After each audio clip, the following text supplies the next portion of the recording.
Hello বন্ধুরা, আসসালামু আলাইকুম। তোমরা সবাই কেমন আছো? আশা করি ভালো আছো। আমিও ভালো আছি। আজকে আমি ধনিয়া পাতার ভর্তা করব। পেঁয়াজ, রসুন, কাঁচামরিচ নিয়েছি ভর্তা করার জন্য। পেঁয়াজ, কাঁচামরিচ ভর্তা করার জন্য নিয়েছি। রসুন কেটে নিয়েছি, ভর্তা করব। তেল দিয়ে দিছি, তেল গরম হয়েছে। এখন মরিচ ভেজে নিব। সরিষা তেল দিয়ে আমি ভর্তা করতেছি, আপনারা চাইলে সয়াবিন তেল দিয়ে ভর্তাটা করতে পারবেন। মরিচ ভাজা হয়ে গেছে, এখন মরিচগুলো উঠিয়ে নিব। রসুন কুচি দিয়ে দিব।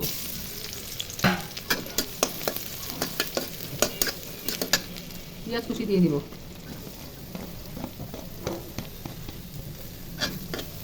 ভেজে নিব, ভেজে নিব। নেড়ে ছেড়ে দিব। ভাজা অনেকটা হয়ে আসছে, ঢেকে দিয়েছিলাম। এখন ঢাকনা খুলেই ভাজা ভাজা করব। পেঁয়াজ রসুন ভাজা হয়ে গেছে, এখন উঠিয়ে নিব। ধনিয়া পাতা ধুয়ে ঝরা দিয়েছি, এখন ধনিয়া পাতাটা ভাপ দিয়ে নিব।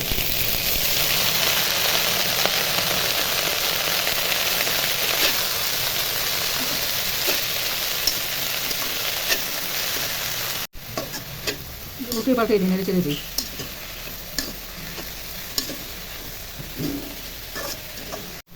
হয়ে গেছে, এখন নামাই নিব। একটা ব্লেন্ডার জার নিয়েছি, এখন ভর্তা করবো। আপনারা চাইলে শিলপাটায় ভর্তাটা করতে পারেন। মরিচ দিয়ে দিব। ভেজে রাখা পেঁয়াজ আর রসুন দিয়ে দিতেছি।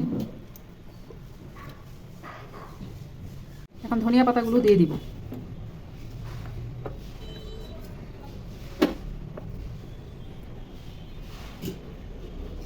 লবণ দিয়ে দিব। এখন সব কিছু দেওয়া হয়েছে, এখন ব্লেন্ডার মেশিন ঢাকনা দিয়ে ব্লেন্ড করে নিব। ভর্তাটা হয়ে গেছে, এখন ঢেলে নিব। ধনিয়া পাতার ভর্তা হয়ে গেছে। ভর্তাটা ভালো লাগলে একটা লাইক দিও। আমার ইউটিউব চ্যানেলটা সাবস্ক্রাইব করে আমার ফেসবুক পেজ ফলো করো। খোদা হাফেজ, বাই বাই। নতুন কোনো রান্নার রেসিপি নিয়ে আবার আসবো।